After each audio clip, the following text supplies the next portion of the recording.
네, 안녕하십니까. 네, 어, 동원 형제님이 먼저 말씀을 읽어주셔서 바로 본문 내용으로 진행하려고 하는데요. 어, 아마 요나서는 여기 계신 분들은 처음 보시는 분은 없으실 것 같습니다.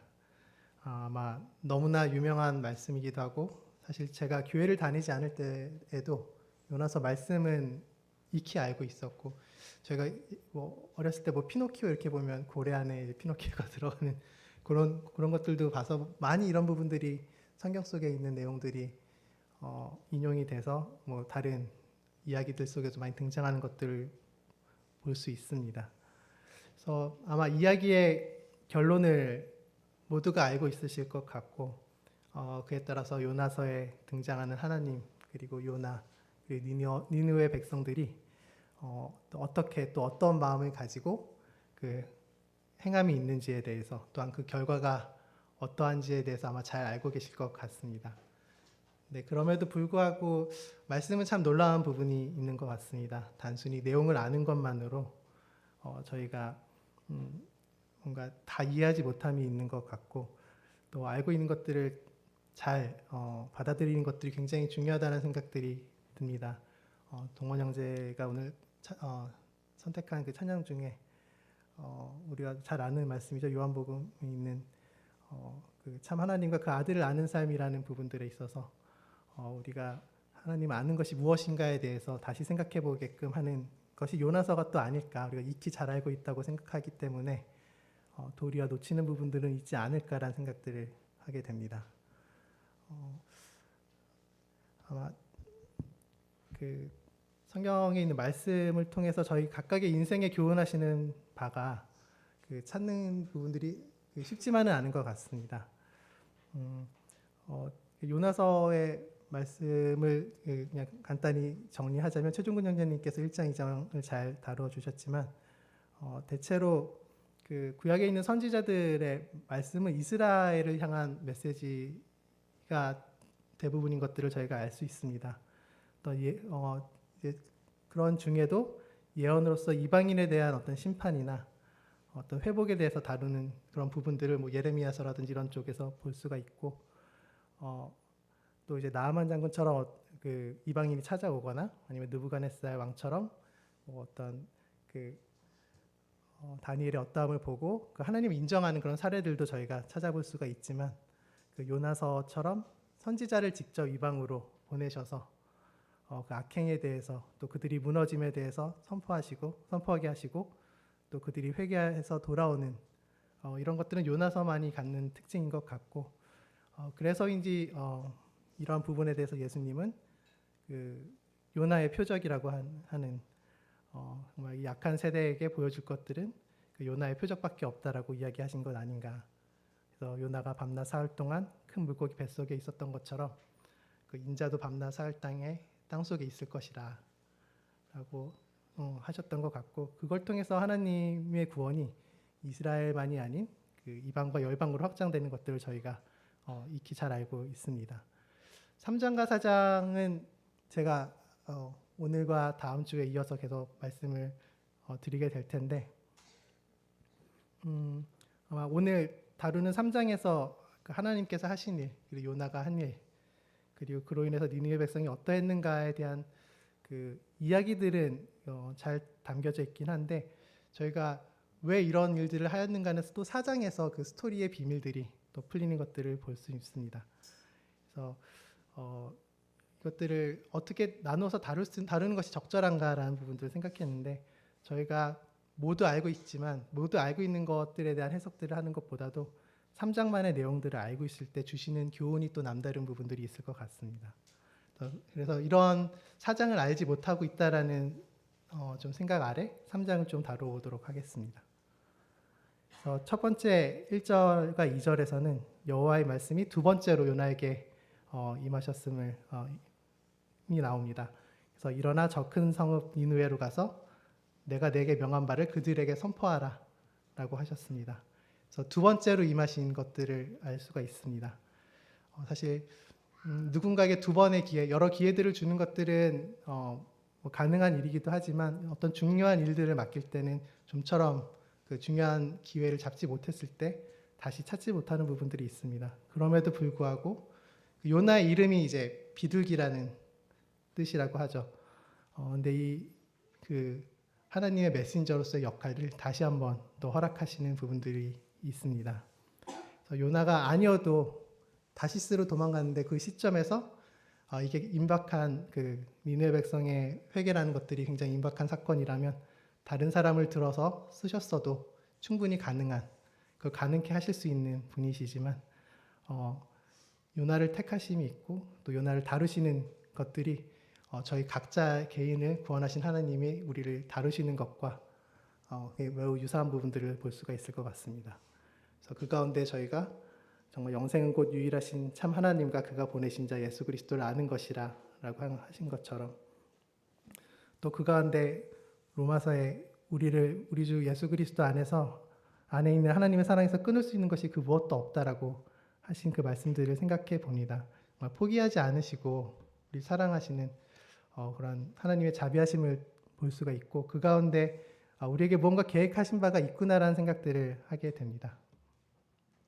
대표적으로 비슷한 여러 기회들을 주시고 그런 길이 참으시는 모습들을 많이 보여주시는데 또 모세를 생각해 볼 수가 있을 것 같습니다.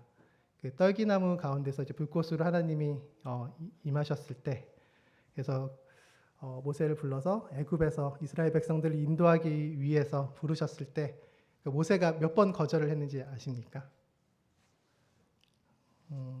그 출애굽 3장과 4장에 있는 내용들을 보면 5번 정도 이제 모세가 거절하는 모습들을 보게 됩니다. 3장 12절에 보면 내가 누구에게 이 일을 맡기시는가, 그래서 자기가 자신이 없음에 대한 이야기를 하고 있고, 그리고 3장 13절에 보면 이걸 또 행하시려고 하는 하나님의 이름은 내가 누구라고 해야 되느냐 하고 누구라고 말해야 되냐고 이게 이야기를 하고 있습니다.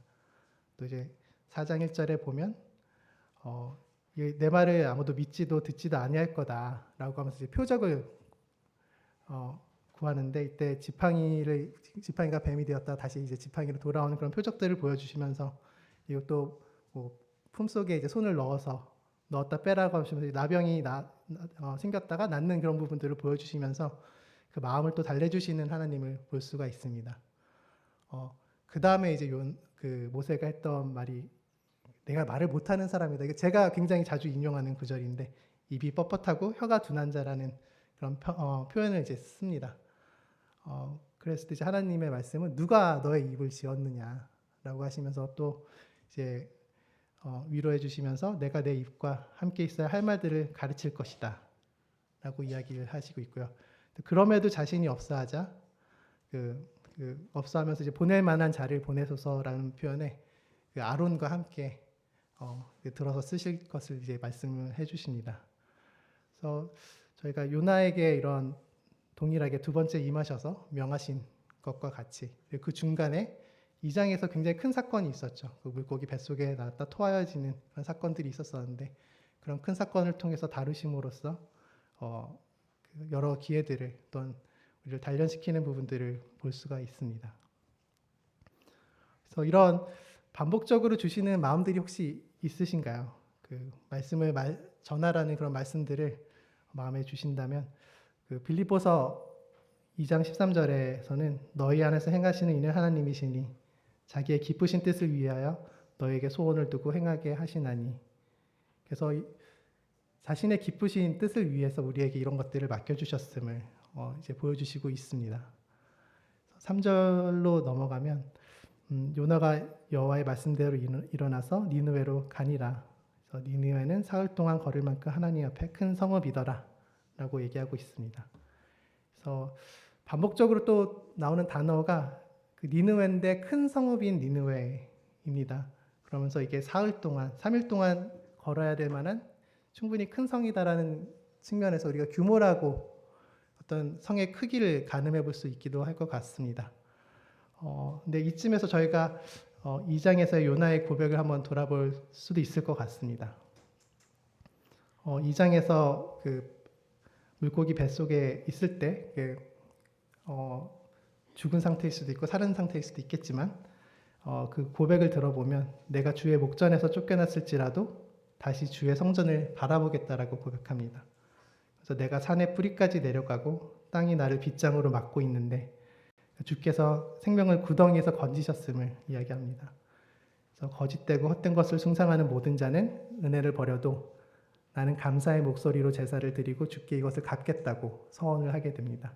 그러면서 하는 고백이 구원은 여호와께 속하였다고 이야기를 하고 있습니다. 이런 요나가 큰 그 니느웨 성읍을 어떠한 관점에서 보았을까요? 어떤 주님께서 이제 나에게 맡기신 일이 크다. 그 약독함이 가득한 큰 성읍이라고 생각했을까요? 아니면 어떤 나에게 이제 그 주실 그 소원의 희망으로서 이 니느웨 백성들을 바라보았을까요? 이거는 그 내가 마음먹기를 어떻게 했는가에 따라 조금 다르게 받아들여질 수 있을 것 같습니다. 4장에 보시면 요나가 그 성읍에 들어가서 하루 동안 다니며 외쳐 이르되 40일이 지나면 니느웨가 무너지리라 하였더니.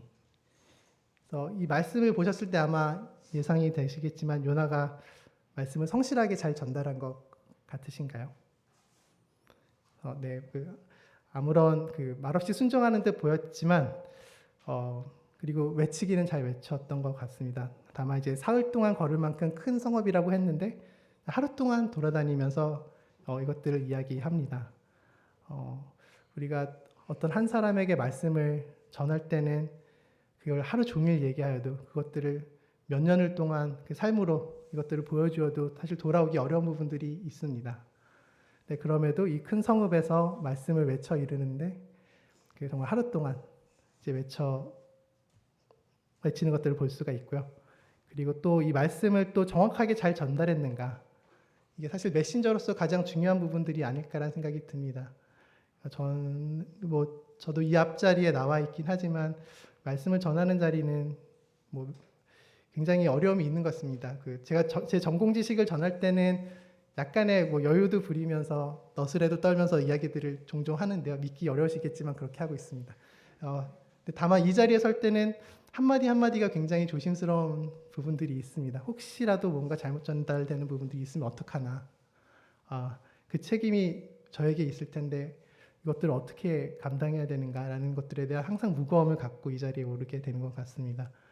또 이런 측면에서 요나가 어떤 말을 전했냐라고 봤을 때는 저희가 요나서를 보면 뭔가 회개에 대한 이야기들을 생각을 많이 하게 되는 것 같습니다. 자연스럽게 그 부분을 생각하게 되는 건 저희가 스토리를 굉장히 잘 알고 있기 때문에 결론적으로 그런 답에 이르게 되는 거라 생각이 되는데 실제로 그 1장의 말씀과 3장에서 요나가 직접 한 이야기들을 들어보면 회개란 단어는 전혀 등장하지가 않습니다. 1장에서는 니느웨의 그 악독이 나에게 상달되었다라고 하나님이 이것들을 전하라고 이르셨고 3장에서는 40일이 지나면 니느웨가 무너질 거라고, 어떻게 보면 그냥 저희가 문자 그대로 그냥 이 말만 들었을 때는 뭔가 심판이 있을 것이며 악독함이 가득 찼고 행실의 악독함이 가득 찼고 그것들이 보기 어려우니 이제 너희들이 무너질 것이다라는, 단순하게 받아들이자면 이렇게 받아들일 수도 있을 것 같습니다. 그래서 이 말씀을 이제 어떻게 받아들였는가, 그리고 이것들이 어떻게 소화가 돼서 하나님이 어떻게 하셨는가는 이제 아마 밑에 있는 구절 이미 읽어보셨기 때문에 잘 아실 것 같습니다. 왜 이렇게 다르게 전달했을까라는 부분들은 조금 해석하기가 어려운 부분들도 있을 것 같습니다. 다만 저희가 알 수 있는 부분들은 이것들이 마지못해서 전달된 이렇게 이야기하지 않았을까라고 추측을 해볼 수는 있을 것 같습니다. 아마 4장을 좀 이해한 후에야 아마 이렇게 이야기한 것들이 해석이 될 텐데 4장을 모른다라는 전제로 제가 3장만을 행동만을 봤을 때는 그냥 뭔가 마지못함이 있고 뭔가 다르게 생각하는 것들이 있겠구나라는 측면에서만 생각할 수 있을 것 같습니다. 이러한 요나의 행동과는 별개로 저희가 니느웨 사람들의 어떤 반응들을 살펴볼 수가 있습니다. 5절과 6절 보시면 니느웨 사람들이 하나님을 믿고 금식을 선포하고 높고 낮은 자를 막론하고 굵은 베옷을 입은지라. 그 일이 니느웨 왕에게 들림에 왕이 보좌에서 일어나 왕복을 벗고 굵은 베옷을 입고 제 위에 앉으니라. 그래서 제가 외적으로 그냥 봤을 때는 그것이 진심에서 우러났던 우러나지 않았던 일단 그 엎드림과 회개함이 드러나고 있습니다. 그래서 굵은 베옷을 입고 있는데 아마 여러 구약의 부분에서도 나타나지만 야곱이 그 요셉의 죽었음을 슬퍼하면서 베옷을 입었던 어떤 슬픔에 대한 이야기일 수도 있을 것 같고 또 아합이 나봇을 죽이고 이제 포도원을 취할 때 어떤 엘리야의 심판의 경고들을 받았을 때 굵은 베옷을 입고 참여하는 모습을 보입니다. 이것들이 이제 돌이킴이 돼서 하나님 용서하신 부분들이 있는데 이런 어떤 회개에 대한 태도로서 저희가 가늠해 볼 수 있는 부분일 것 같고요. 그에 따라 7절에 보시면 왕과 그의 대신들이 조서를 내려 니느웨에 선포하여 이르되 사람이나 짐승이나 소떼나 양떼나 아무것도 입에 대지 말지니 곧 먹지도 말 것이요 물도 마시지 말 것이며. 그래서 왕이 이것들을 들은 것을 넘어서 왕복을 벗고 굵은 베옷을 입고 제 위에 앉고 그것들 이제 조서를 내려서 이제 어떤 명령들을 내리기 시작합니다. 사실 자신만 이렇게 해도 뭐 괜찮을 것 같은데 짐승들까지 이제 먹지도 못하고 마시지도 못하게 하는 그런 어떻게 보면 성 전체가 이제 모두가 엎드리는 그런 이런 부분들을 볼 수가 있는데요. 그에 따라서 힘써 하나님께 이제 부르짖을 것과 또 악한 길과 손에서 행한 강포에서 떠날 것들 어떤 그런 행함에 대한 부분들 또 외적인 엎드림뿐만이 아니라 실제로 악독함에서 이제 벗어나고자 하는 이런 행함들을 강하게 이야기하고 있습니다. 어떻게 보면 이런 행동을 봤을 때는 요나가 좀 개떡같이 전해도 찰떡같이 알아듣지 않았나라는 생각이 듭니다. 이것들이 빠르게 전달되어서 이제 왕까지 이것들을 듣게 되고 모두가 회개하게 되는 그 남녀노소 지위를 막론하고 모두가 이제 엎드리게 되는 모습들을 보고 있는데 복음을 전달했을 때 그래서 그 누군가가 하나님을 깊게 상고하게 되고 그 가운데 엎드림으로 하나님과 관계를 회복하는 그런 노력들을 취하는 것들을 봤을 때 우리의 마음에 어떤 마음이 드실까요? 근데 오늘 보시는 요나의 마음에 또 어떤 마음이 들었을까 잘 모르겠습니다. 사실 요나가 원래 사흘 거리의 그 큰 성읍이라고 했는데 하루만 전했다는 거는 마음에 안 들어서 하루를 전했다라고 생각할 수도 있겠지만 저희가 가늠해 볼 수 있는 또 다른 부분들은 너무 사람들이 빨리 엎드리는 것들에 자기가 생각과 다름이 있지 않을까라는 저희가 사정을 알지 못하지만 그런 부분들을 추측해 볼 수도 있지 않을까라는 생각이 들었습니다. 그래서 뭔가 나의 마음에 들지 않은 부분들이 있기 때문에 그 복음을 전하는 것들을 멈추지도 않았을까라는 생각들도 하게 됩니다. 사실 이런 누군가가 엎드리고 하나님께 돌아오는 모습들이 우리에게 기쁨이 돼야 될 텐데 앞서 저희가 빌립보서 말씀에서도 그 기쁘신 뜻을 따라 우리에게 행하게 하셨다고 하셨는데 우리도 이것들을 기쁨으로 받아들여야 함에도 받아들이지 못하는 요나의 모습들을 보게 됩니다. 그럼에도 니느웨 왕의 고백이 굉장히 놀라운 것들을 볼 수가 있습니다.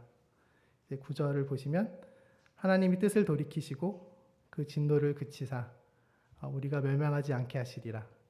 그렇지 않을 줄을 누가 알겠느냐 한지라. 그래서 이 말씀들을 봤을 때는 앞서 하나님이 요나에게 외치라고 말씀하신 것과 명하신 것과 요나가 정말 그 한마디만 했구나라는 생각들을 좀 확신하게 되는 부분들이 있습니다. 만약에 회개하라는 말씀을 전했다면 그 9절에서 이 왕이 이렇게 고백을 못했을 것 같습니다.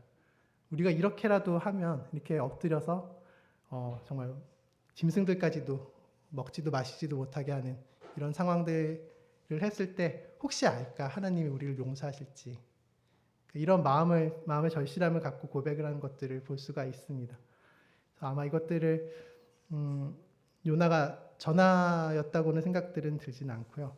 다만 어떤 소망을 갖고 이 니느웨 백성들이 하나님께 나아간 것들이 아닌가 그렇게 볼 수 있을 것 같습니다. 이런 고백을 듣는 또 여러분들의 마음은 또 어떠실까요? 앞서 니느웨가 40일 안에 무너지리라라고 이제 요나가 의도하지 않았던 의도하던 선포를 했는데 이 말씀을 좀 들여다보면 좀 해석을 좀 다르게 할 수 있는 부분들도 보이는 것 같습니다. 일단 핵심적으로 무너지리라라고 했던 표현들이 저희가 정말 전복이 되고 없어지고 멸망하는 것들을 생각할 수도 있겠지만 여기서 말하는 히브리어 뜻이 하파크라는 그런 제가 히브리어 잘 알지 못하지만 그 말에서 어원이 돼서 나온 파생이 된 네아파케트라고 하는 그런 단어인데 이게 뭐 뒤집히다, 변질되다라는 뜻도 있지만 어떤 변화하다, 전복이 되다, 변질이 되다라는 뜻들이 있는데 이게 왜 번데기가 나방이 되고 하는 것과 같은 그런 새롭게 태어나는 부분들에 대한 것들로 보여줄 수도 있는 것 같습니다. 이런 것들을 생각할 때 또 앞서 40일 동안이라는 표현을 썼는데 이런 성경에서 40일이 의미하는 40이라는 숫자가 의미하는 여러 가지가 있을 것 같습니다. 저희가 너무 잘 아는 거는 예수님께서 이제 40일 동안 시험을 당하신 이제 본격적으로 그런 공생의 시작을 하기 앞서 40일 동안 시험을 당하신 것들을 알 수가 있고요. 또 모세가 시내산에 갔을 때 하나님과 함께하면서 율법을 만드는 그 시간도 40일이 걸렸습니다. 그래서 어떠한 무언가를 준비하는 시간으로서의 40일을 저희가 생각해 볼 수 있을 것 같습니다. 이런 부분들로 생각했을 때는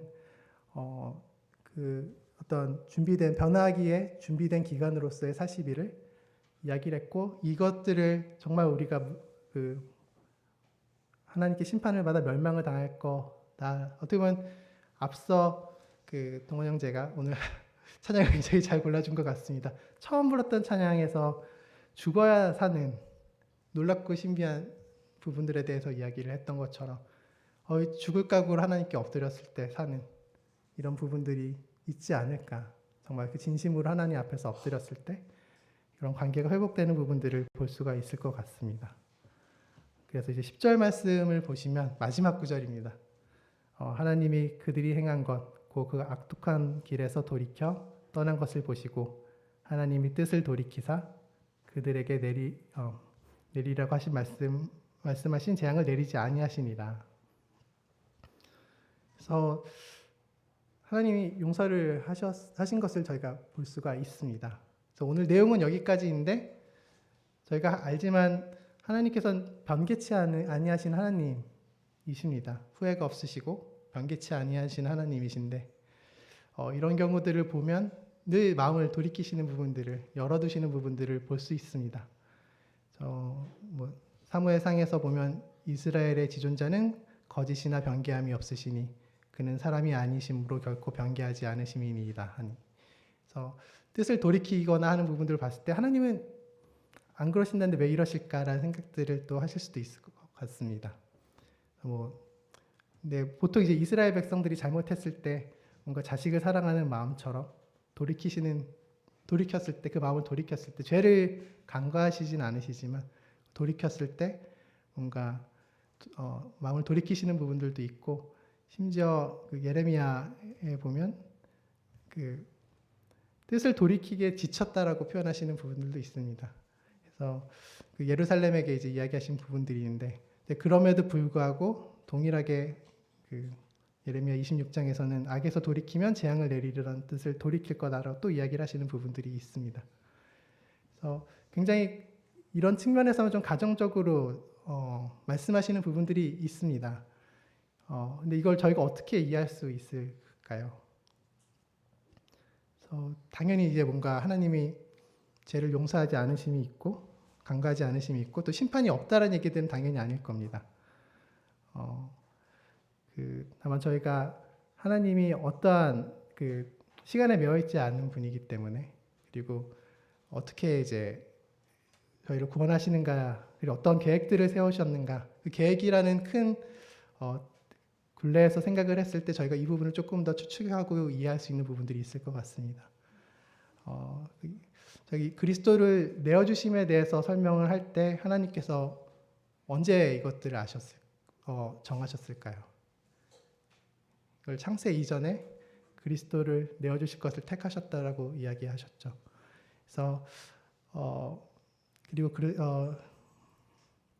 그리고 곧 창세 전에 그리스도 안에서 또 우리를 택하신 것도 또한 있습니다. 이런 부분들을 저희가 함께 생각했을 때는 이미 창세 전에 다 계획된 거고 하나님은 그 의도대로 움직이시는 것 같습니다. 저희가 뭔가 그 삶에서 하나님께서 뭔가 바뀌시는데 우리가 뭔가 그 돌이키는 부분들에서 이야기하고 뭔가 다름에 대한 이야기하지만 하나님께서는 그 뜻을 바꾸신 게 아니라 이미 알고 계신 것들을 행하시는 것들을 살펴볼 수가 있고 그것들이 뭔가 깊은 그런 이해를 하지 못하더라도 어떤 그 자비하심과 그리고 그 기다려주심에 대해서 감사하게 되는 부분들이 생기게 됩니다. 그래서 기본적으로 그 요나서의 이야기들은 저희가 예수님의 사역과 이야기 좀 비교해서 이해할 수 있는 부분들이 있을 것 같습니다. 동일하게 하나님께서 명하신 부분들에 대해서 나아갔던 부분들이 있는 것이고 또 그리고 40일이 지나면 니느웨가 무너지리라고 한 말에 대해서 하나님은 무너지는 것들이 아니라 회개하라. 그래서 천국이 가까이 왔다라고 이야기를 하십니다. 또 메시지와 관련돼서는 어떤 그런 심판에 대한 무너지리라고 하는 심판에 너희가 심판을 받을 거라는 이야기가 아니라 회개를 통한 생명이 구원을 얻음에 대한 것들에 대한 이야기들을 하고 계십니다. 그래서 그에 따라서 멸망하지 않고 영생을 얻을 것이라는 것들을 이야기를 해주시는데요. 그래서 마태복음에서도 요나의 기적을 이야기하면서도 정죄라는 관점에서 또 이런 말씀을 이어서 해주고 계십니다. 마태복음 12장 41절과 또 누가복음 11장 32절에 보시면 심판 때 니느웨 사람들이 일어나 이 세대 사람을 정죄하리니 이는 그들이 요나의 전도를 듣고 회개하였음이니거니와 요나보다도 더 큰 이가 여기 있느니라. 그래서 당대 그 바리새인들과 이제 어떤 서기관들이 예수님을 믿지 않았을 때 도리어 이제 정죄하면서 하셨던 말씀이 그 니느웨 백성들도 요나가 이야기한 부분들에 대해서 믿고 회개를 하였는데 그보다 큰 내가 왔는데 이것들을 믿지 못함에 대해서 강하게 이야기를 하고 있습니다. 심판 때 이런 일이 아마 있을 것 같습니다. 우리가 그 구원이라는 부분들을 생각했을 때 또 예수님이 어떤 분이시고 어떤 일을 했는가를 저희가 생각을 했을 때 이런 부분들을 깊게 생각해야 되지 않을까라는 생각들을 합니다. 근데 그런 부분에 있어서 요나서는 사실 이상한 부분들이 굉장히 많습니다. 특히 오늘 3장 말씀만 똑 떼서 이야기를 하자면 저는 걱정이 되는 부분이 말씀이 너무 치우치지 않을까라는 생각들에 대한 걱정도 했습니다. 하나님의 이 계획하심 속에서 모든 것들이 정해져 있는 것만 같기도 하고 그리고 요나가 정한 그 말들을 생각했을 때 이 정도만 이렇게 해도 하나님이 알아서 말씀하시고 사람들은 구원을 받네 라는 측면들로 이해를 하게 될까 봐 좀 어려운 부분들이 있습니다. 물론 이제 복음을 전하는 것들에 있어서 저희가 잘 준비가 돼야 되는 부분들이 있지만 이것들 하나님이 하신다라는 것들을 잊기 쉽기 때문에 이것들을 좀 다시 환기시켜주는 부분들이 있고 어떤 우리가 이런 것들을 뭔가 마지못해 하는 경우 저희가 이유는 아마 4장에서 나오겠지만 각각 다양한 이유에서 마지못해 하나님께서 행하신 것들을 행하는 부분들에 있어서 하나님이 우리를 단련하시기를 포기하지 않으신다. 그리고 그 기회들을 계속 주심에 대해서 또 알 수가 있습니다. 또 우리 하나님이 어떤 나를 살펴보시는 데에 대한 나에 대한 인정이 어떠한 나를 돌아봄에 대한 생각들을 이제 하게 되는 부분들이 있습니다. 아마 12만 명이 이제 구원을 받았다고 하죠. 4장에 보면 이런 어떤 굉장히 큰 사건이고 이런 사건이 뭐 요나서 이후로 있었을까 싶기도 하고 정말 예수님이 이것들을 인용하셔서 예를 들지 아니하셨다면 우리가 이걸 진실로 믿었을까 싶을 정도로 굉장히 큰 사건인 것 같습니다. 그래서 아마 이런 복음의 기회가 있을 때마다, 복음 전할 기회가 있을 때마다 대충 해도 된다고 생각하셨던 적은 아마 아무도 없으실 것 같아요. 그래서 전 요나서가 조금 이상하다고 생각을 했습니다. 특히 3장만 봤을 때는 어떤 왜라는 것들이 이제 빠져 있어서 그 어떤 명하시자마자 여호와의 얼굴을 피하고 즉각 다시스로 이제 도망가는 그런 모습들을 보고 또 이제 메시지도 다르게 전하는 그런 마음들을 이해하기 좀 어려운 부분들이 또 있는 것 같습니다. 다만 이제 예레미야 말씀 26장 2절에서 3절 말씀인데요. 여호와께서 이와 같이 말씀하시니라. 넌 여호와의 성전뜰에 서서 유다 모든 성읍에서 여호와의 성전에 와서 예배하는 자에게 내가 내게 명령하여 이르게 한 모든 말을 전하되 한마디도 감하지 말라. 그들이 듣고 혹시 각각 그 악한 길에서 돌아오리라. 그리하면 내가 그들의 악행으로 말미암아 그들에게 대재앙을 내리려 하던 뜻을 돌이키리라. 라고 한 말씀을 좀 돌이켜 저희가 생각해 볼 수가 있을 것 같습니다. 하나님의 어떤 메신저로서 어떤 이런 집회에서 말씀을 전하는 것뿐만이 아니라 또 요나가 어디 가서 명하신 것들 외치는 것뿐만이 아니라 우리 생활 속에서 말로써 전해지는 부분들 그리고 우리 삶으로서 다른 사람에게 증거가 되는 부분들이 하나님이 말씀하신 것에서 벗어난 것들이 있으면 어떡하나 라는 생각들을 저희가 경계할 필요가 있을 것 같습니다. 이런 마음이 드는 것들이 마땅한데 그 요나서 3장에서 이런 마음을 찾으셨을까요? 요나에게? 아마 못 보셨을 거라 생각이 듭니다. 그렇기 때문에 아마 4장이 있는 거겠죠. 4장의 내용에서 이것들을 계속해서 다루어 가신 것들을 볼 수가 있고요. 아마 그 부분은 다음 시간에 좀 다시 초점을 두고 다루도록 하겠습니다. 사실 수요 집회 말씀 이렇게 정하게 되면서 그 여러 말씀의 본문들이 있고 이제 여러 형제님들이 이제 그 각각의 사정에 따라서 원하시는 어떤 챕터들을 그 부여받기도 하는 것 같습니다. 그 말씀의 순서를 정하는 부분들에 있어서 따로 말씀을 드리진 않았는데 그냥 저는 어떤 제가 일정상 안 되는 날들만 며칠을 찝어서 말씀을 드렸고 딱 그걸 피해서만 이제 주셨는데 마침 이제 요나서 3장 4장이 됐는데 이거 딱 받고서 직감적으로 제가 느꼈던 부분들이 있습니다.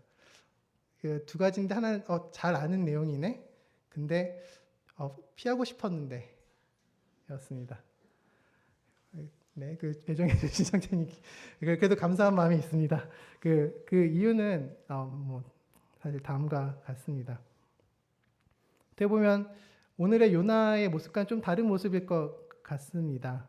우리가 하나님의 말씀을 어떠한 마음으로 어떻게 대하는가에 따라서 조금은 다르게 받아들여질 수도 있을 것 같은데 저 역시 느느웨 사람들을 생각했을 때 왜 저렇게 요나는 이렇게 삐뚤어진 태도로 일관하지? 라는 부분들로 판단하였지만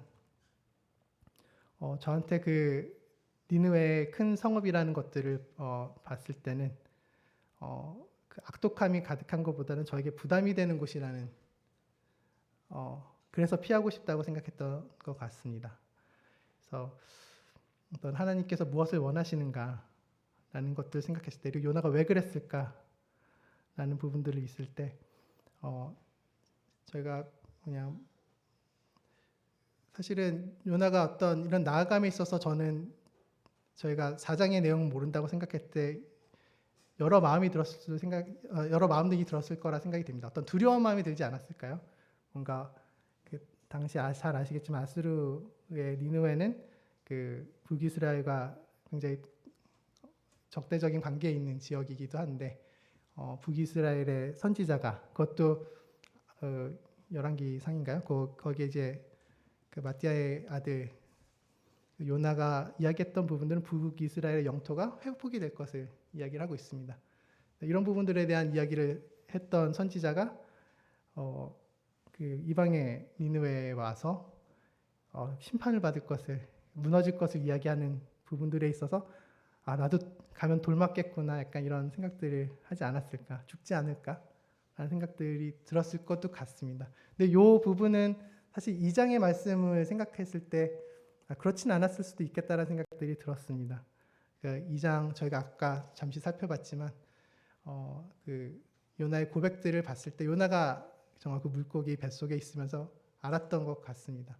그 생명을 그 살리셨음을, 그리고 그 구원이 하나님께 있음을 고백했던 것을 봤을 때 목숨이 두려워서 아마 그 뭔가 그러진 않았을 것 같고, 근데 그럼에도 불구하고 전했던 말씀은 이제 그 무너지겠다라는 이야기였었는데, 사실은 나의 적국이 무너지는 건 나의 행복한 그런 건 아닐까요? 그래서 굉장히 신나는 마음을 옳거니 너희들 이제 당하는구나 싶어서 이야기를 전달했을 수도 있을 것 같은데, 그러지 아니하는, 뭔가 이렇게 하고도 뭔가 못마땅한 모습들을 볼 수가 있습니다.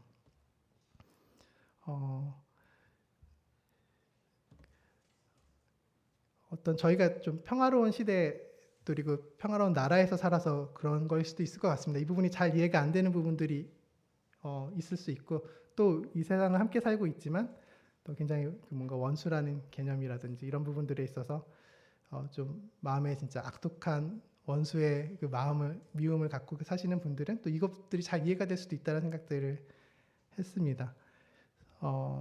앞서 말씀드린 것처럼 좀 마지못해 순종하는 모습을 볼 수가 있는데, 어떤 사람이 어떤 알미라는 것들이, 아니면 어떤 도덕이라는 것들에 대한 이해가, 아니면 어떤 지각이 있었을 때 이것들이 행동으로 이어지는 것들은 저희가 여러 가지 측면으로 나눠서 볼 수 있을 것 같습니다. 애초에 모르는 무지한 상태들을 볼 수가 있을 것 같습니다. 무관심하다거나 아니면 이것들을 알지 못하는 안타까운 상황들을 생각해 볼 수가 있을 것 같고, 이것들을 본능적으로 알아서 어떤 행함이 있지만 본성적인 선함이라고 해야 될까요? 어떤 그 모양으로서의 선함들을 행하는 부분들이 있습니다. 배우지 않더라도. 하지만 이제 배웠지만 실천하지 않는, 알고 있지만 실천하지 않는 모습들을 볼 수가 있고, 또 배워서 실천하더라도 마지못해 하는 부분들도 볼 수가 있을 것 같습니다. 근데 이제 배우지도 않았는데 배운 것 같은 삶을 사는 그런 분이 계시죠. 예수님이라고 계시죠. 그래서 그분을 제외하고는 우리는 뭔가 배웠지만 하지 않는 삶이나 아니면 배워서 실천하는 삶, 그 사이 중간 어딘가에 항상 위치해 있는 것 같습니다. 그래서 요나 같은 경우에는 아마 오늘 같은 경우에는 배웠지만 뭔가 하기 싫어하는, 거리낌 있는 모습들을 볼 수가 있는데, 그 야고보서 말씀을 보면 야고보서 1장 22절입니다. 너희는 말씀을 행하는 자가 되고 듣기만 하여 자신을 속이는 자가 되지 말라라고 하시고, 시편에서도 주께서는 중심의 진실함을 원하시오니 내 속의 지혜를 알게 하시리이다. 그래서 저희에게 알게 하신 부분들이 있고, 그것들을 저희가 하나님을 알므로써 하나님을 속이지 않는 행함이 있는 자가 되기를 원하십니다. 제가 앞서 그 요나서의 말씀을 맡기신 것들에 대해 마음에 약간의 피하고 싶은데라는 생각들을 했던 거는 사실 최근에 그 저희 부모님이 그 사시던 곳에서 이사를 하셨어요. 지금 원래 사시던 저희가 사는 집보다 한 2배 이상은 좀 더 멀리 떨어진 곳으로 이사를 하셨는데, 사실 이사를 하실 때, 이사하는 곳을 정하실 때 별 생각이 사실은 이렇게 뭔가 생각을 하고 말씀드렸던 건 아닌데, 어머니가 이사할 곳을 정했다라고 하면서 동생이 사는 집 근처로 가시겠다라고 하셨어요. 근데 그때 저희 아버지 직장이 고양시가 아니죠. 갑자기 지역 이름이 생각나지 않는데, 그 목동 아래쪽에 있는 그 어디죠? 그 목동 아래 그 KTX 타고 오면 광명, 네, 광명입니다. 광명, 네, 광명에 직장이 있으신데, 직장인 광명이시면 저희 집 쪽으로 오시는 게 더 낫지 않아요?라고 말씀을 드렸는데, 그 찰나의 순간을 어머니가 굉장히 감동적으로 받아들이셨던 것 같습니다. 뭔가 내가 아들을 헛키우진 않았구나라는 말씀을 며칠을 하셨어요. 그 말씀을 며칠을 하셔서 저도 약간 뿌듯함이 이렇게 뭔가 조금 있었는데, 네, 그럼에도 불구하고 저희 어머니가 늘 저에게 하시는 말씀은 넌 참 무심한 면이 있는 것 같아라고 합니다. 사실 저는 약간 노력들을 하는데 일주일에 한 번은 최소 일주일에 한 번은 이제 부모님께 전화를 드리려고 하고 있고요. 적어도 2주에 한 번은 저희 가족이 다 가지는 못해도 저라도 좀 가서 식사라도 하고 오려고 하는 노력들을 좀 하고 있습니다. 근데 그럼에도 불구하고 이런 노력들을 어떤 분은 뭔가 한 해라고 생각하시는 분들도 계실 수 있지만 저에게는 그 사촌형이 있습니다. 저희 이모에게 매일 통화하는 사촌형이 있습니다. 그 사촌형을 도무지 이길 수가 없고 저희 어머니는 그런 사촌형을 보면서 제가 굉장히 무심하구나라는 생각들을 늘 하고 계십니다. 근데 저희 부모님은 잘 아시다시피 하나님을 믿지 않으십니다. 근데 어머니가 저에게 갖고 있는 생각이 무심하다, 아들로서 무심하다라는 생각들을 물론 이제 저에게 열심히 하라는 그 뭔가 따끔한 사랑의 메시지이지만 이것들이 복음이 납득이 되려고 복음을 전하려고 했을 때는 굉장히 어려움이 되는 부분들이 있습니다. 여전히 부족한 모습, 여전히 사랑이 없는 그리스도인을 보시는 거잖아요. 그래서 이런 부분들을 봤을 때 늘 말씀을 전하기 어려운 부분들이 있습니다. 그래서 아마 오늘 요나서에도 나오지만 요나가 니느웨 백성들이 봤을 때 충분히 이런 모습을 보여줬을까라는 생각들도 사실 듭니다. 저 같은 경우에는 저희 부모님도 계시지만 또 할머니도 계십니다. 몇 번 말씀드렸지만 할머니는 저를 거의 만들다시피 하셨던 분이세요. 절 하나를 지으시다시피 하셨던 분이라서 일단은 제가 교회를 다니는 것만으로도 의절을 해야겠다라고 말씀하셨던 분이시지만 지금 이제 몸이 연세가 많으시기 때문에 요양병원에 들어가신 지 1년이 이제 더 넘으셨어요. 그래서 늘 마음에 할머니께 말씀을 전해야 되는데 라는 생각들만 있었지 사실은 저희 어머니가 늘 단속하십니다. 너 혹시 쓸데없이 그 할머니한테 가서 혹여나 뭔가 이상한 말 하지 말라고 늘 보시면 단속을 하십니다.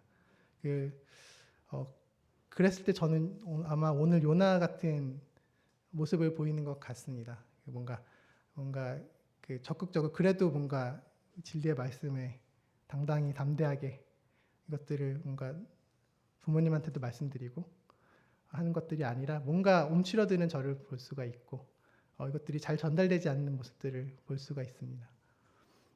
지금 할머니께서는 제가 사실 몇 주 전에 청년회에서도 말씀을 좀 같이 나누면서 이야기를 드렸는데 지금 이제 계속 누워 계시다 보니까 이제 폐렴이 오시기도 하고 아직 정신은 이제 온전하시긴 하지만 약간 그 고통을 계속 느끼셔야 될 만큼 뭔가 계속 폐렴도 걸리시고 그래서 사실 몸이 계속 좋지 않습니다. 이런 상황들이 계속 좋지 않음이 있음에도 불구하고 나는 왜 나아가지 못할까라는 부분들에 대해서 굉장히 부끄러운 마음이 듭니다. 요나서를 보면서 저는 요나의 다른 어떠함이지만 같은 부끄러움을 좀 느꼈던 것 같습니다. 그래서 이런 부분들을 굳이 말씀드리고 싶었던 부분들은 저희가 뭔가 다이어트도 누군가에게 얘기했을 때 다이어트가 가장 잘 된다고 효과가 크다라고 하는 것처럼 그 말이 신경 쓰여서 누가 바라보고 내가 이야기한 것들에 대해서 지키나 안 지키나 바라보고 있는 것만으로도 다이어트가 된다고 하는 것만큼 제가 그런 뜻은 아니지만 성도님들 앞에서 이런 고백을 통해서 이제는 더 늦지 않도록 말씀 잘 전달할 수 있는 그런 시간이 돼야 되지 않는가라는 생각들을 하게 됩니다. 그래서 앞서 말씀드릴 때 요나서를 맡게 하셨을 때는 피하고 싶었는데라는 생각이 있었다면 지금은 이제 나에게 거듭 말씀을 하시는구나. 나에게 이것들을 맡겨주셨구나. 근데 심지어 요나는 무너질 거라고 얘기했는데 12만 명이 구원을 받은 것처럼 제가 말씀이 좀 치우침이 있을 거라고 말씀드렸던 것처럼 하나님 다 하신다라고 하는 건데 저는 정말 가서 메신저로서 복음만 전하면 하나님이 알아서 하실 건데 부모님의 마음을 뭔가 상하게 하는 것들이 걱정이 돼서 아니면 뭔가 관계가 흐트러질까 봐 이런 것들이 무서워서 전하지 못하는 것들을 보면 내가 아는 복음이 정말 나에게 잘 소화가 되고 있는가라는가 이런 생각들을 많이 하게 되었습니다. 정말 말씀은 분명히 이야기하고 계신 부분들이 있습니다. 누가복음 14장 26절에 보면 사람이 나를 따라오려거든 자기 부모와 처자와 형제와 자매 더욱이 자기 목숨까지 미워하지 아니하면 능히 나의 제자가 되지 못하리라. 그리고 예레미야에도 여호와여 주께서 나를 권유하심으로 내가 권유를 받았사오며 주께서 나보다 강하사 이기셨으므로 내가 종일 조롱거리가 되었나이다 라고 얘기를 하고 있습니다. 주께서는 나보다 강하신 분이십니다. 그리고 정말 나의 목숨을 미워하지 아니하면 나의 형제 자매 그리고 부모님이 뭔가 저가 사랑이라는 말로 뭔가 말씀을 전하지 못하고 있지만 이런 것들을 깨지 아니하면 하나님을 사랑함이 중심이 되지 않으면 이런 것들이 이루어지지 않을 것들을 너무 잘 알고 있습니다. 그래서 이런 것들이 잘 이루어졌으면 하는 마음이 있습니다. 그래서 하나님께서 이 백성이 입으로는 나를 가까이 하여도 입술로는 나를 공경하나 그 마음은 내게서 멀도다라고 하신 그런 상황들이 벌어지지 않았으면 하는 부분들이 있고요. 어떤 행위로서 드러나는 것보다 내 마음이 순종이 제사보다 낫다고 하신 말씀처럼 나의 실천이 있었으면 좋겠다라는 생각들을 하게 됩니다. 정말 하나님이 원하시는 것도 어떤 지식이 아니라 또 알미 아니라 그런 행함, 사랑의 행함과 그 관계의 깊음인 것 같습니다. 빌립보서에도 보면 모든 일을 원망과 시비 없이 하라라고 또 분명히 얘기하고 있습니다. 그래서 이는 너희가 흠이 없고 순전하여 하나님의 자녀로 세상에서 빛들로 나타나게 하려 함이라. 정말 세상의 빛으로 나아가야 되는 저희들을 생각을 해야 되는데 그것들이 이제 마지못함이 아니라 기쁨과 자원함과 순종함이 있어야 된다고 생각을 합니다. 그런 부분을 봤을 때 저희가 아는 하나님은 또 어떤 분이신지 또 오늘 본문에 나와 있는 요나도 아마 잘 아는 부분일 것 같습니다. 저도 알고 요나도 아는 부분일 것 같은데 하나님은 죄를 어떻게 생각하시는 분인가, 악을 어떻게 생각하시는 분인가 라고 보았을 때 먼저는 하나님은 악을 용서하지 않으시는, 그냥 두지 아니하시는 분입니다. 이사야서에서 말씀하신 것처럼 무릇 의인들의 길은 여호와께서 인정하시나 악인들의 길은 망하리로다. 그래서 반드시 악은 망하릴 것을 이야기하십니다. 네, 그러나 하나님은 그 멸망을 또한 기뻐하시는 분도 아니신 걸 볼 수 있습니다. 에스겔서에서 33장을 보면 너는 그들에게 말하라 주 여호와의 말씀이니라 나의 삶을 두고 맹세하노니 나는 악인이 죽는 것을 기뻐하지 아니하고 악인이 그 길에서 돌이켜 떠나 사는 것을 기뻐하노라. 이게 하나님의 마음이 아닐까라는 생각을 합니다. 그러고 보면 저희도 다 악인이었습니다. 하나님께 원수된 자였고 그 죄의 대가를 받아야 마땅한 사람들이었던 것들을 생각해 볼 수가 있을 것 같습니다. 정말 이를 위해서 노하기를 더디하시는 그리고 그 기회를 더 주시는 오늘 요나에게 했듯이 니느웨 백성들에게 그 회개함에 따라 구원을 주신 것처럼 정말 사장에서 나오는 말씀이죠. 자비롭고 은혜롭고 노하기를 더디하시는 하나님이라고 하는 어떻게 보면 구약 내내 하나님에 대한 어떠하심에 대한 이야기들 할 때 나오는 구절인 것 같습니다. 모세도 이렇게 비슷하게 얘기를 한 부분들이 있고 이런 하나님을 우리가 어떻게 경험하고 이해하고 있는가가 굉장히 중심이 되어야 되는 부분들이 있다고 생각을 합니다.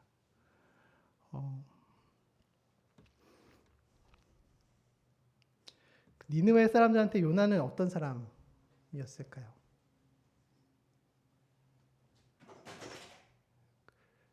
고맙고 감사한 사람이 아니었을까요? 앞서 어떤 적대국의 선지자로서 너희가 멸망할 것을 선포한 사람이 아니라 우리가 하나님 앞에 엎드릴 수 있고 구원을 받게 이야기를 해준 사람이지 않을까 싶습니다. 우리가 종종 두려움이 앞서서 내가 상대방 누구에게 그런 적대자가 될까봐 막 그 관계가 흐트러질까봐 어려운 부분들이 있지만 그렇지 않음을 오늘 말씀에서는 분명히 이야기를 해주고 계십니다. 정말 하나님이 저희를 보내심에 대해서 또 그 저희들을 보내시기 위해서 우리를 구원하신 부분들에 대해서 저희가 생각할 필요가 있습니다.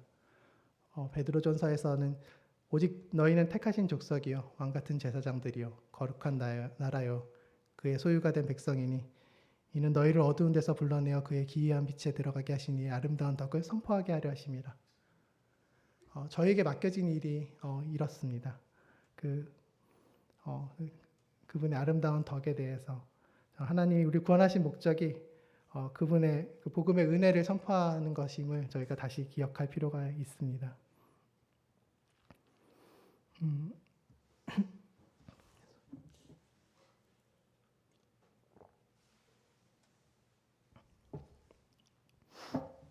여러분들한테는 이 사실이 은혜가 되십니까? 어떤 나를 포기하지 않으시는 우리가 이런 죄인된 저희를 어떤 포기하지 아니하시는 하나님이 우리를 구원하시고 그것들로 다른 사람들의 생명을 살리기 위해 또 나아가게 하심에 대한 그런 뜨거움이 마음에 있는지 한번 살펴볼 필요가 있습니다. 제가 이 부분에 부족한 부분이 있어서 자유롭지 못한 부분들이 있지만 이건 각자의 마음 속에서 우리가 얼마나 죄인된 자인지를 알 때, 그것들이 우리가 그로 인해 우리를 구원하신 분의 그 사랑의 크기들을 알 때, 그 은혜의 크기들을 알 때, 우리들이 그 나아가는 마음들을 다르게 가질 수 있을 것 같습니다. 어떤 요나 같은 경우에 2장의 말씀을 보면 그냥 나의 생명줄을 지고 계신 분이구나. 그래서 니느웨에서 말하는 건 두렵지 않지만 내가 뭔가 말씀을 듣는 데는 거리낌이 있었던 것들을 볼 때 저희가 다름이 있어야 되는 것들이 있다 생각이 됩니다. 어떤 여호와의 그런 선하심을 맛보았을 때 저희가 복음을 전할 때 어떤 그런 사람들을 살리는 부분들에 대해서 생명을 살리는 부분들에 참여하게 하신 부분들에 대해서 그 마음을 달리해야 되는 부분들이 있습니다. 이런 부분들을 볼 수 있는 게 한편으로는 바울을 좀 예로 들고 싶습니다. 바울은 이제 복음을 맡겨주심에 대해서 이렇게 설명하고 있습니다. 디모데전서랑 데살로니가전서의 말씀을 그냥 종합하자면 내게 맡기신 하나님의 영광의 복음이라라고 이야기를 하고 있고, 그래서 하나님께서 내가 옳진 않지만 옳게 여기심을 받아서 내가 이 복음을 위탁을 받았음에 대한 그런 사명에 대해서 이야기를 하고 책임에 대한 것들을 이야기하고 있습니다.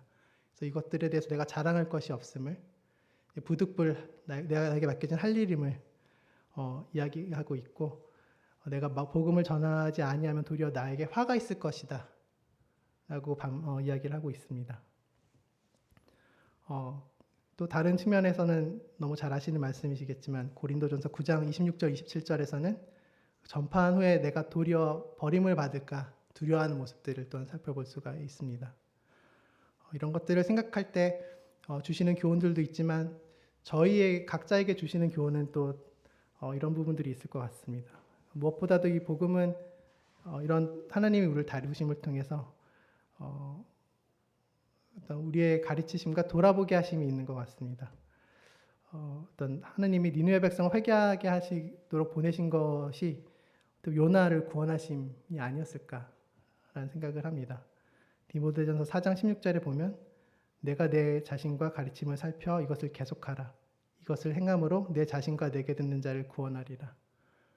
그래서 저희가 마치 요나가 어떤 선민적인 이스라엘 선지자로서 가서 니느웨에게 심판을 외치고 그것들이 니느웨 백성들이 구원을 받는 것들로 생각하지만 사실은 이것들이 요나를 다루고 요나가 구원에 이르게 하는 과정이 아니었을까라는 생각을 합니다. 그래서 복음이라는 것들은 저에게 주는 교훈이라는 것들은 이런 부분이 아닐까 생각을 합니다. 그리고 또한 우리가 어떠한 마음으로 해야 될까요? 오늘 요나서 3장 말씀을 보시면서 요나가 단 한 번이라도 기뻐했던 것들을 느끼셨습니까? 저는 아닌 것 같습니다. 아마 그렇기 때문에 좀 삐뚤어진 모습들을 보였을 거라 생각을 합니다. 네, 빌립보서는 아마 잘 아시겠지만 1장부터 4장까지의 말씀에 기뻐하라는 말씀이 정말 굉장히 많이 나오고 있습니다. 앞서 말씀드렸던 것처럼 먼저 너희 안에서 행하시는 이가 하나님이신데 그 자기의 기쁘신 뜻을 위해서 너에게 소원을 두고 행하셨다라는 하나님이 그 기쁘신 뜻을 두고 저희 안에서 소원을 행하게 하셨다라고 하는 것들에 대해서 우리가 어떻게 받아들여야 되는가라는 부분들을 이야기하고 있습니다. 그래서 바울은 너희가 흠이 없고 순전하여 하나님의 자녀로 세상에서 이제 빛들로 나타나야 되는 부분들과 그리고 그 자신에 대해 빗대서 너의 믿음의 재물과 섬김 위해서 내가 나를 전제로 드릴지라도 나는 기뻐하고 너희 무리와 함께 기뻐한다고 그러면서 빌립보서 전체에서 기뻐하라는 말을 지속적으로 얘기를 하고 있습니다. 그래서 마지못해 하는 것들이 아니라 그 기쁨과 자원함이 우리 안에 점점 채워져야 되는 것들이 아닌가라는 생각들을 합니다. 그래서 돌이켜보면 오늘 앞서 저의 삶의 어떤 한 부분들을 말씀드렸지만 그분 분명히 잘못하고 있는 부분들이지만 반대로 저에게 또 맡겨주셔서 제가 감사하다고 생각되는 일들도 있고 그리고 기쁘게 감당하는 일도 있습니다. 제가 이 자리에 처음 나왔을 때를 기억하시는 분이 계실지도 모릅니다. 제가 사실은 누군가 앞에서 무언가를 얘기하는 부분들에 트라우마가 약간 있었습니다. 그래서 원래 말도 잘 이렇게 못하는 편인데 약간 패닉 상태에 빠져서 아무것도 생각이 안 나는 그런 것들이 있었습니다. 약간 유치원 때 뭔가 사건이 있었었는데 그런 부분들이 있었는데 기쁘게 감당하려고 노력을 했습니다. 몇 번 이렇게 뭐 많이 나왔던 건 아니지만 그리고 여러 실수들을 많이 하기도 했지만 뭔가 이것들을 잘 이해해 주시는 성도님들을 뵐 때 그리고 하나님의 앞서 모세에게 말씀하신 부분들과 같이 그 입술 지으시니가 누구냐라고 이야기하신 것처럼 어느덧 제가 준비한 말씀들은 그래도 성도님들께 전달드릴 수 있는 수준은 그 정도 수준은 굉장히 약소하지만 되는 것 같습니다. 이렇게 저를 바꿔주시는 부분들이 있고 이런 기쁨으로 감당하는 부분들이 있을 때 저를 바꿔주시는 부분들을 보게 됩니다. 그 마음에 감사한 부분들도 있고요. 특히 청년회가 그렇습니다. 청년회 교사 매주 토요일마다 사실 저랑 좀 이렇게 가까운 분들은 잘 아시겠지만 저의 테마는 늘 시간이 없습니다.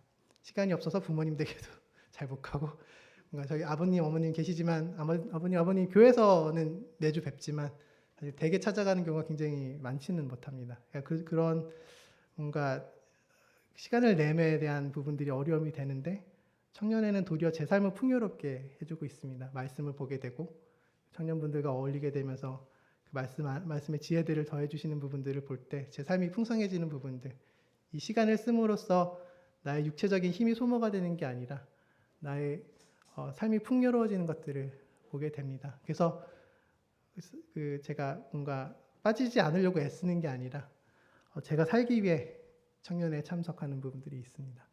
그래서 이런 부분들이 늘 삶의 감사함이 되고 있는데 이런 저의 삶의 하나하나 부분들이 조금은 더 앞서 말씀드렸던 부모님과 할머니께 복음을 전하는 것을 포함해서 제가 이것들을 기쁨으로 감당할 수 있는 시간이 됐으면 합니다.